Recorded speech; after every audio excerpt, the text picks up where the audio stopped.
बहुत समय पहले की बात है। चंदनपुर नाम के एक गांव में विक्रम अपने छोटे भाई समीर और अपनी पत्नी सुनीता के साथ रहता था।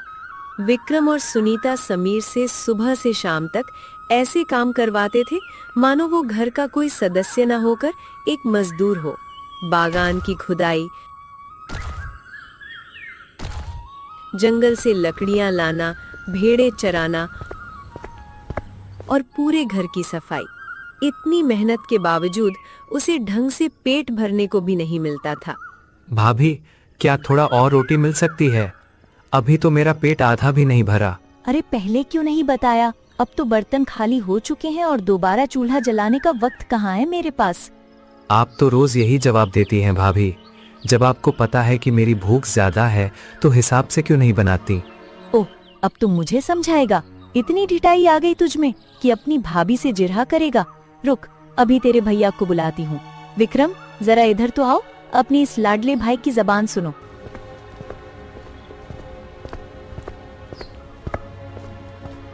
हाँ, क्या मामला है? इतना हंगामा क्यों कर रही हो? देखिए जरा, कितना लिहाज है इसे मेरा। खाने के नाम पर मुझसे उलझ रहा था। समीर, तेरी ये हिम्मत हो गई है अपनी भाभी से बदजुबानी करेगा? तुझे शर्म नहीं आती? मैं बागान जा रहा हूँ, देर मत लगाना वहाँ पहुँचने में। विक्रम गुस्से में बड़बड़ाता हुआ बागान की तरफ निकल जाता है। सुन लिया ना तेरे भैया का हुक्म? चल, अब बागान जाने से पहले पूरे आंगन में अच्छी तरह झाड़ू लगा दे। लेकिन भाभी, अगर अभी मैंने झाड़ू लगाई तो बागान पहुँचते पहुँचते बहुत देर हो जाएगी। भैया फिर बिना वजह मुझे डांटेंगे, ये तो आपको भी पता है। वो सब मुझे नहीं पता। मैंने जो कह दिया वो करना होगा। अगर मेरी बात टाली तो जो नतीजा भुगतना पड़ेगा उसका जिम्मेदार तू खुद होगा, याद रख। सुनीता उसका हाथ झटक कर अंदर चली जाती है। समीर बेबसी में आंगन की सफाई में लग जाता है और काफी देर बाद बागान पर पहुंच पाता है।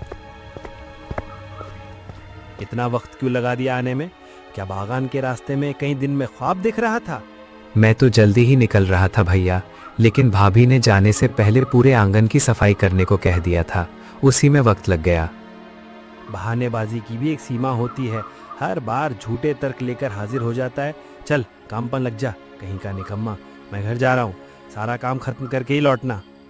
भैया, ये जमीन तो हम दोनों के बाप दादा की है, इस पर बराबर की मेहनत तो हम दोनों की जिम्मेदारी बनती है ना। अब तू मुझे मेरा कर्तव्य सिखाएगा? इतना बड़ा ज्ञानी बन गया है क्या? भैया, अगर आपको लगता है कि आप सब अकेले संभाल सकते हैं तो मुझे मेरे हिस्से की जमीन क्यों नहीं दे देते?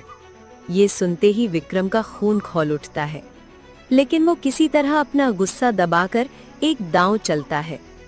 ठीक है, आज शाम को काम निपटा कर बाहर आ, तेरे हिस्से की जमीन में तुझे सौंप ही दूंगा। फिर देखते तेरी शेखी। विक्रम बौखलाता हुआ घर लौटता है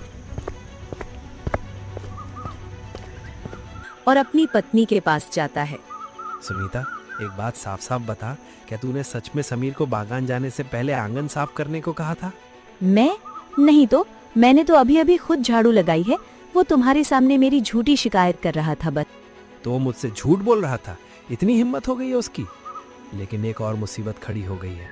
वो अब अपने हिस्से की जमीन की मांग करने लगा है। क्या फैसला लूं मैं? क्या जमीन मांग रहा है? ये तो हद पार हो गई। इतनी सी जमीन है जिससे हमारी गुजरान मुश्किल से होती है। अगर तुमने आधी जमीन उसे दे दी तो हम दोनों का गुजारा कैसे होगा? ये सवाल मैं पूछ रही हूँ। ये बात तो सही है, लेकिन कानूनी हक तो उसका भी बनता है। कभी ना कभी तो देना ही पड़ेगा। मैं किसी कानून मानून को नहीं मानती। अगर तुमने उसे 1 इंच जमीन भी दी तो मैं तुम्हारा घर छोड़कर अपने मायके चली जाऊंगी। समझ लो, ये मेरा आखिरी फैसला है। तू समझती क्यों नहीं? अच्छा, तू ही कोई रास्ता बता, क्या करूं मैं? तभी बाहर से समीर की आवाज आती है। भैया, भाभी, घर में हो आप लोग? लगता है वो आ गया। इस बारे में बाद में सोचेंगे। अभी जाओ, देखो क्या चाहता है। विक्रम बाहर आता है। हाँ, आ गया तू? बागान के सारे काम निपटा कर आया है या आधा अधूरा छोड़कर भाग आया है? भैया, मेरा शरीर बहुत टूट रहा है, बुखार सा चढ़ा हुआ लगता है, पूरा काम नहीं हो पाया। बहाने बनाने में तो तू माहिर है ही। दिन भर करता क्या है? चल छोड़, तुझसे बहस करके अपना दिमाग नहीं खराब करना। विक्रम अंदर चला जाता है। समीर अपमान और हताशा से भरा हुआ बागान की ओर चला जाता है।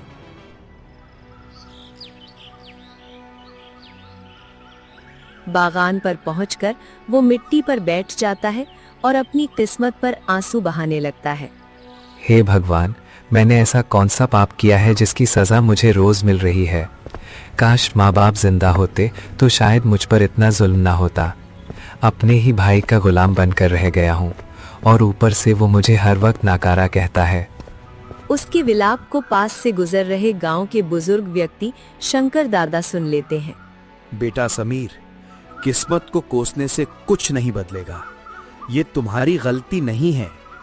दादा, आप ही बताइए, घर और बागान का सारा बोझ मैं अकेला उठाता हूँ, फिर भी मेरे भाई को मुझ में कोई कमी ही नजर आती है। आप बड़े बुजुर्ग हैं, क्या आप उन्हें समझा सकते हैं? बेटा, जिस इंसान की नीयत में जहर भर गया हो उसे समझाने का कोई फायदा नहीं। मेरी सलाह मानो, कुछ समय के लिए ये घर छोड़ दो, थोड़ी दूरी बनाओ, तब उसे तुम्हारी अहमियत का एहसास होगा। ये आप क्या कह रहे हैं दादा? अपना घर, अपना भाई छोड़कर मैं कहाँ जाऊं? यही तो तुम्हारी मजबूरी है और इसी का वो फायदा उठा रहा है। मैं हमेशा के लिए नहीं कह रहा, कुछ दिनों के लिए दूर चले जाओ। हमारे पड़ोसी गांव रतनपुर में मेरा एक पुराना दोस्त है, सेठ गोपाल नारायण। उसे अपने बागान और भैंसों की देखभाल के लिए एक ईमानदार लड़के की जरूरत थी। मेहनत बहुत हल्की है और इज्जत भी मिलेगी। अगर मेहनत करनी है तो मुझे क्या दिक्कत है? अपने घर पर भी तो मैं वैसे ही काम करता हूँ, बस वहाँ इज्जत नहीं है। शाबाश बेटा, आज अंधेरा होने पर मेरे पास आ जाना, मैं तुम्हें वहाँ का पूरा पता दे दूंगा। उनकी बातचीत अभी खत्म भी नहीं हुई थी कि शंकर वहां आ पहुंचता है। मैं घर में इसका इंतजार कर रहा हूँ और ये महाशय यहाँ दादा के साथ गप्पे लड़ा रहे हैं। विक्रम, अपनी जुबान पर काबू रखो। तुम्हें अपने सगे भाई पर इतनी सख्ती करते हुए जरा भी शर्म नहीं आती? बूढ़े, तुम अपनी फिक्र करो, ये मेरा घरेलू मामला है। ओह, तो मतलब ये है। समीर, तूने जाकर इस दादा से मेरी चुगली कर दी। तुझे अपनी ही पारिवारिक बातें सबके सामने उछालते शर्म नहीं आई? भैया, आप दादाजी से इस तरह बात नहीं कर सकते, ये गलत है। इस बूढ़े की लाठी के भरोसे इतना उछल रहा है। घर चल, तुझे असली सबक वही सिखाता हूँ। विक्रम, अपनी हद में रहो। इसमें इस लड़के का कोई कसूर नहीं। मैं खुद ही इसके पास बैठ गया था तो इसने भी अपना दर्द बांट दिया। तुम चुपचाप अपने रास्ते जाओ और तू भेड़े लेकर तुरंत घर आ। मैं अभी बाजार जा रहा हूँ, होश में रहना। विक्रम गुस्से में चला जाता है और शंकर दादा भी आहत होकर लौट जाते हैं। लेकिन समीर के मन में दादा की सलाह असर कर चुकी थी। कुछ घंटे बीतते हैं, रात होने को है। विक्रम घर पहुंच चुका है पर समीर का कोई अता पता नहीं। समीर को तूने कहीं भेजा था क्या? अभी तक लौटा नहीं? हाँ? अरे, वो तो शायद बागान से ही नहीं लौटा। क्या मतलब? इतनी रात तक बागान में कोई नहीं रुकता। इस लड़के ने सचमुच मेरे सब्र की हद कर दी है। अब उसे ढूंढने जाना पड़ेगा। लेकिन जाना क्यों है? अगर खुद चला गया तो ये तो हमारे लिए अच्छा ही है। हम तो यही चाहते थे ना कि ये बोझ सिर से उतर जाए। हमारी मंशा तो यही थी। लेकिन अचानक समीर प्रवेश करता है और उसे देख दोनों हैरान रह जाते हैं। तू अभी तक बाहर था? इतनी रात तक कहाँ मुंह छिपाए बैठा था? जवाब दे समीर, क्या हमें लगता है तुम दिन भर की थकान के बाद कहीं आवारागर्दी करते हो? मैं बागान पर ही बैठा था। लेकिन भैया भाभी, मैं आप दोनों से एक आखिरी सवाल पूछना चाहता हूँ। क्या आप दोनों दिल से मुझे इस घर से बाहर निकालना चाहते थे? तू हमारी बातचीत छिपकर सुन रहा था? देख, वो तो बस यूं ही। झूठ मत बोलिए भैया भाभी, आप क्यों खामोश हैं? क्या मेरा आरोप गलत है? नहीं, बिल्कुल सही सुना तुमने। तुम्हारा इस घर में रहना हमारे लिए एक बोझ बन गया था। बस इतना ही सुनना बाकी था। देखिए भैया, मुझे कोई संपत्ति या जमीन जायदाद नहीं चाहिए। मुझे तो बचपन से सिर्फ आपका थोड़ा सा प्यार चाहिए था। इस घर से माँ बाप की यादें जुड़ी हैं, इसीलिए जाने का मन नहीं करता था। लेकिन अब इस सब का कोई मतलब नहीं रहा। भाभी, आपकी ख्वाहिश बहुत जल्द पूरी होने जा रही है। तो इसका मतलब तू सचमुच सब कुछ छोड़कर जा रहा है?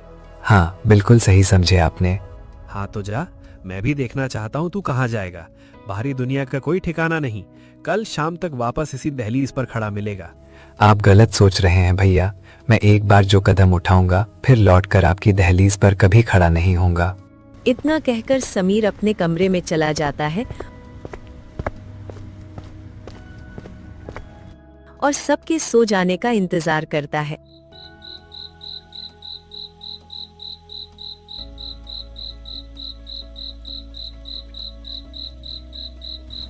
गहरी रात में वो चुपचाप घर से निकलकर शंकर दादा के घर पहुंचता है। तुम आ गए बेटा। मैं सोच ही रहा था कि शायद तुम्हारा इरादा बदल गया। नहीं दादा, अब इरादा पक्का कर लिया है। कृपया मुझे सेठ गोपाल नारायण के घर का पता दे दीजिए ताकि रात का फायदा उठाकर वहां पहुंच जाऊं। शंकर दादा से पता लेकर समीर सीधे रतनपुर गांव में सेठ के बंगले पर पहुंचता है।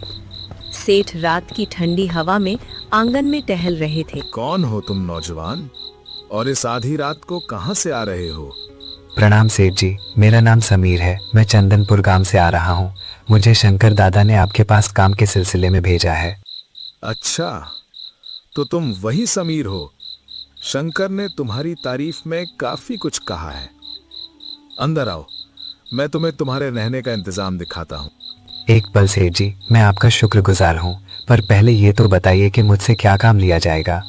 स्पष्ट बोलने वाले हो, अच्छी बात है।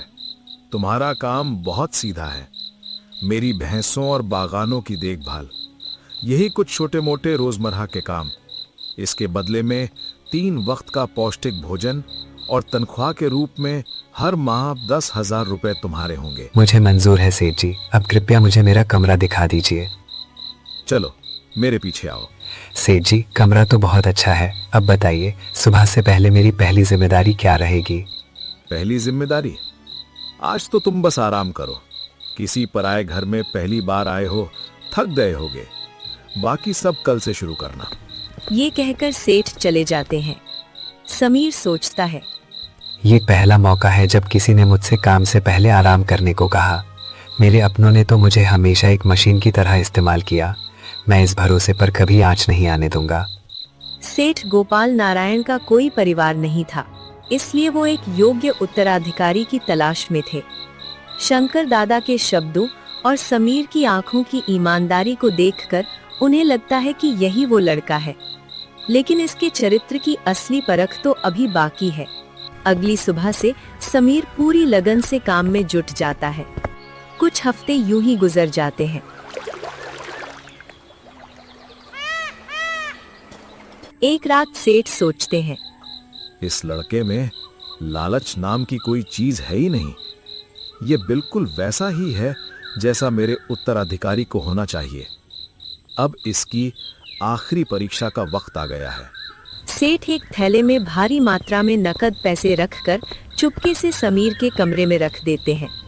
सुबह सफाई करते वक्त समीर को वो थैला मिलता है। ये क्या, इतनी बड़ी नकद राशि? ये थैला मेरे कमरे में कैसे आया? हो सकता है मेरे आने से पहले ये यहीं रखा हो। छोड़ो, इसकी जांच में वक्त बर्बाद करने से बेहतर है अपना काम शुरू करूं। भैंसों के चाले का समय हो गया है, इसे बाद में निपटता हूं। वो थैला एक तरफ रखकर अपने रोजाना के काम में लग जाता है। सेठ ये सब देख रहे होते हैं और उन्हें लगता है कि शायद समीर ने लालच में पैसे छुपा लिए।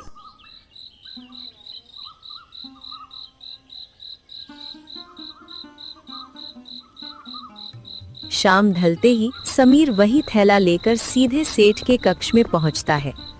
अरे समीर बेटा, ये थैला लेकर कहाँ जा रहे हो? क्या छुट्टी पर जाने का इरादा है? नहीं सेठ जी, मैं कहीं नहीं जा रहा। तो फिर ये भारी भरकम थैला कैसा है? सेठ जी, ये थैला आज सुबह मेरे कमरे में मिला था। सफाई के दौरान मुझे मिला था। अच्छा, और इसमें क्या है देखा तुमने? हाँ सेठ जी, इसमें तो बहुत बड़ी मात्रा में पैसे हैं। अगर इतने पैसे थे और तुम्हारे कमरे में मिले तो तुम्हें इसे अपने पास ही रख लेना चाहिए था। ये तो तुम्हारी किस्मत का खेल था।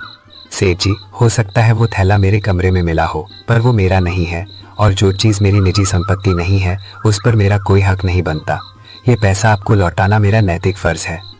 ये सुनकर सेठ की आंखों में गर्व और स्नेह भर आता है।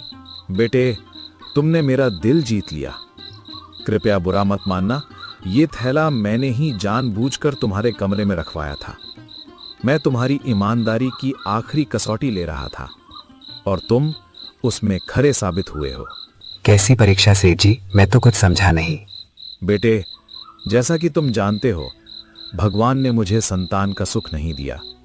मेरे पास अपार दौलत और शोहरत है, पर मेरे जाने के बाद इन सब का कोई वारिस नहीं। मुझे एक ऐसे इंसान की तलाश थी जो मेरी विरासत को संभाले, मेरी भैंसों और जमीनों की हिफाजत करे। आसान शब्दों में कहूं तो मेरा उत्तराधिकारी। और उस पद के लिए मैंने तुम्हें चुना है। लेकिन सेठ जी, मैं ही क्यों? मुझे माफ करें, मैं आपके इस बड़े फैसले को कबूल नहीं कर सकता। मैं यहाँ किसी जायदाद की लालसा से नहीं, बस अपनी रोजी रोटी कमाने आया था। समीर, मैं तुमसे विनती नहीं कर रहा, ये मेरा फैसला है। आज से तुम इस साम्राज्य के मालिक हो। अब तुम्हें एक नौकर की तरह काम करने की जरूरत नहीं है। और मुझे एहसास है कि तुम्हारा अपने गांव से मोह अभी खत्म नहीं हुआ। तुम एक काम करो, चंदनपुर जाओ और अपनी पसंद की एक अच्छी जमीन चुनकर आओ। मैं वहां तुम्हारे लिए एक शानदार घर बनवाऊंगा। लेकिन सेठ जी, अगर मैं वहाँ अपना घर बनवाऊंगा तो यहाँ के कामकाज की देखरेख कौन करेगा? उसकी फिक्र मत करो। अभी के लिए बस जाओ और जमीन पसंद कराओ। और हाँ, गाड़ी लेकर जाना, पैदल मत जाना।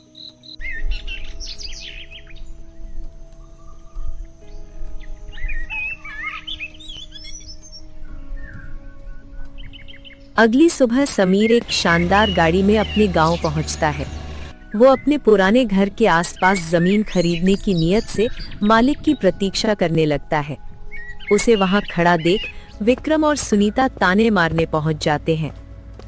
देखो तो जरा, जिसने कसम खाई थी कि इस गांव में कभी कदम नहीं रखेगा, वो शान से गाड़ी लेकर खड़ा है। हाँ, दुनिया देख ली होगी, अब वापस अपनी औकात पर आ गया।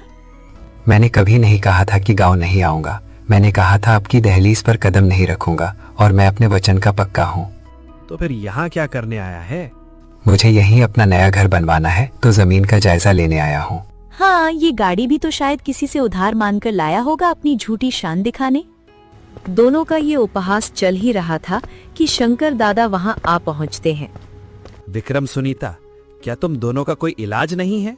लड़के को चैन से खड़ा भी नहीं रहने दे रहे।